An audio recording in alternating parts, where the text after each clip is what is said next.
Good morning students. आज हम लोग एक्सरसाइज 6.3 सॉल्व करेंगे।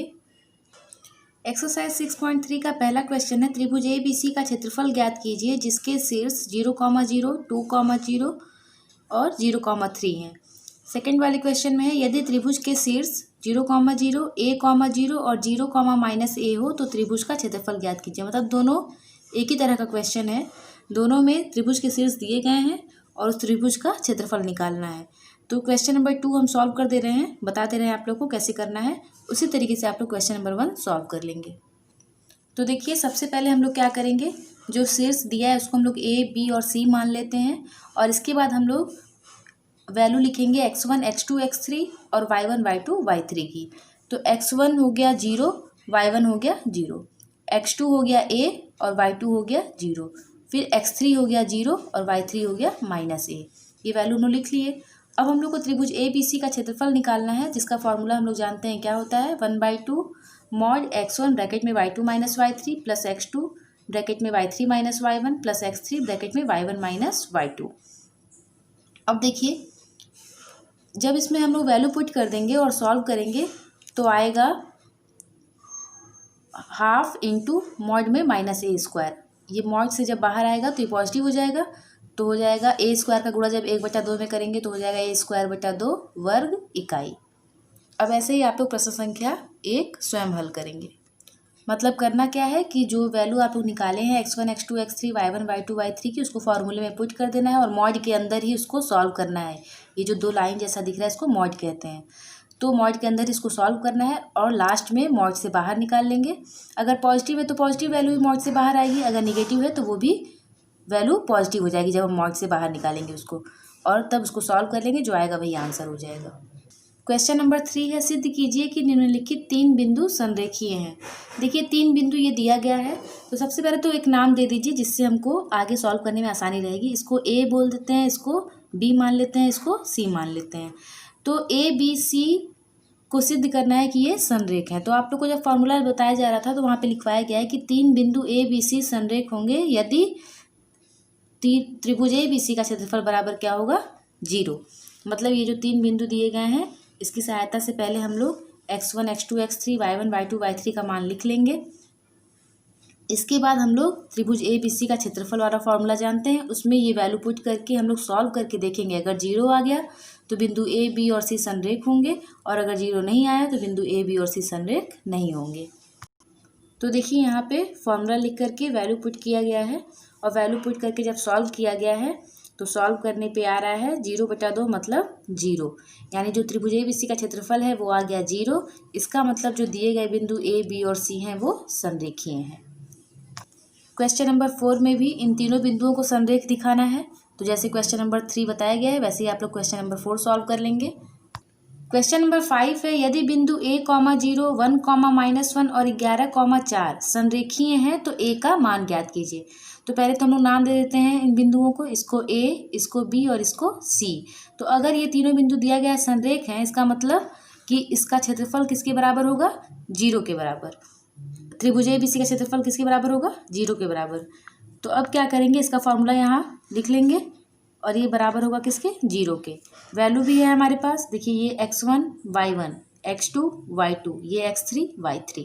तो अपनी सुविधा के लिए आप लोग अगर चाहें तो यहाँ पे त्रिभुज ए बी सी का जो क्षेत्रफल बराबर 0 लिखे हैं, इसके आगे आप लोग x1, x2, y1, y2, x3 y3 का मान लिख सकते हैं, जिससे आप लोग को यहाँ पे पुट करने में आसानी रहेगी, कोई गलती होने की संभावना नहीं रहेगी।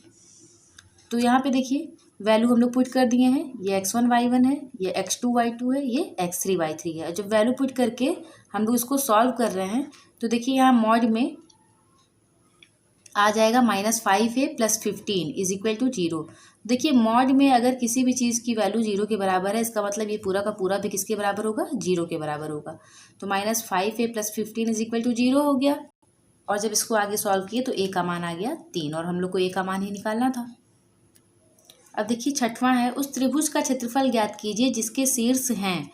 इसमें देखिए 6वें में 2 पार्ट दिया गया है, दोनों में त्रिभुज के शीर्ष दिए गए हैं और आप लोग को क्षेत्रफल निकालना है।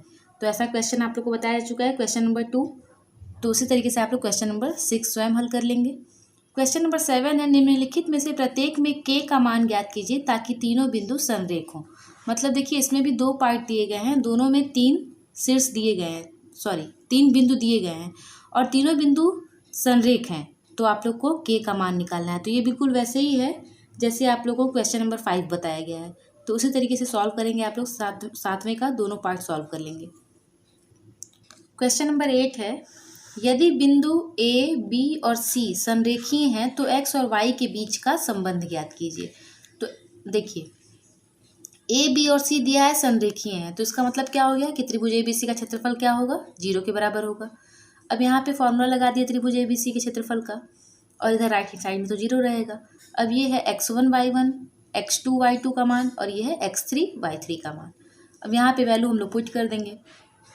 पुट करने के बाद जब सॉल्व किया गया तो सॉल्व करने पे हम लोग को एक समीकरण मिल रहा है 4x - 5y - 3 = 0, जो कि क्या है, x और y के बीच संबंध है। तो यही हो गया आंसर। तो आप लोग एक चीज़ का ध्यान रखेंगे, जब भी त्रिभुज ABC का क्षेत्रफल कहीं निकालना होगा आप लोगों को, तो आप लोग ये क्षेत्रफल निकालने के लिए क्या करेंगे कि x1 का मान, x2 का मान, x3 का मान लिख लेंगे, y1 y2 y3 का मान लिख करके तब पुट करेंगे। यहाँ मैंने डायरेक्ट कर दिया है, लेकिन आप लोग यहाँ पे x1 x2 x3 y1 y2 y3 का मान पहले लिख लीजिएगा, उसके बाद तब पुट कीजिएगा, जिससे गलती होने की संभावना कम रहेगी। क्वेश्चन नंबर 9 है, यदि त्रिभुज का क्षेत्रफल 5 वर्ग इकाई है और इसके शीर्ष 2,1, 3,-2 और 7/2, y हैं, तो y का मान ज्ञात कीजिए। तो देखिए यहाँ पे जो शीर्ष दिया गया है उसको हम लोग, इसको मान लेते हैं A, इसको मान लेते हैं B और इसको मान लेते हैं C। तो त्रिभुज क्या हो जाएगा, त्रिभुज ABC, और उसका क्षेत्रफल कितना दिया गया है, 5 वर्ग इकाई, और हम लोग को निकालना है y का मान। तो देखिए यहाँ पे त्रिभुज ABC का क्षेत्रफल दिया है 5 वर्ग इकाई। तो यहाँ हम लोग फॉर्मूला आप लोग जानते हैं, उसमें हम लोग वैल्यू पुट करके यहाँ पे सॉल्व करेंगे। आप लोग यहाँ चाहें तो एक लाइन बढ़ा सकते हैं। पहले तो आप लोग x1 x2 x3 y1 y2 y3 का मान निकाल लीजिएगा, लिख लीजिएगा यहाँ। इसके बाद तब आप लोग यहाँ पे फॉर्मूला लिखिएगा, उसके बाद फॉर्मूले में वैल्यू पुट कीजिएगा। ये एक लाइन आप लोग बढ़ा सकते हैं। यहाँ हम डायरेक्ट लिख दिए हैं, बराबर है 5।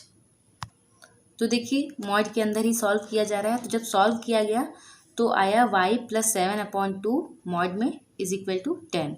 अब देखिए जब मॉड हटाते हैं तो एक रूल देखिए, अगर मॉड A बराबर B है तो अगर हम मॉड हटा देते हैं तो ये B को हम दोनों साइन के साथ लेते हैं, पॉजिटिव और नेगेटिव। तो उसी तरीके से यहाँ पे देखिए जब मॉड हटाया जाएगा तो एक बार हम लोग पॉजिटिव 10 लेंगे y + 7/2 के साथ, और एक बार हम लोग नेगेटिव 10 लेंगे y + 7/2 के साथ। मतलब एक बार मिलेगा y + 7/2 = 10 और एक बार मिलेगा y + 7/2 = -10। ये रूल होता है मॉड हटाने का। अब देखिए, अब यहाँ इसको जब सॉल्व करेंगे तो हो जाएगा 10, तो इधर पहले से है। जब इसको राइट हैंड साइड में भेजेंगे तो इधर पॉजिटिव है, इधर आ जाएगा नेगेटिव हो जाएगा। एलसीएम लेके सॉल्व करेंगे तो y का मान आएगा 13/2। और यहाँ पे देखिए, यहाँ पे y + 7/2 बराबर है -10। तो -10 है, तो यहाँ पे ये पॉजिटिव इधर आएगा तो -7/2 हो जाएगा। जब इसको भी एलसीएम लेके सॉल्व करेंगे तो y का मान आएगा -27/2। तो y का मान हो जाएगा 13/2 या -27/2। तो यहाँ पे क्वेश्चन नंबर 9 कंप्लीट हो गया।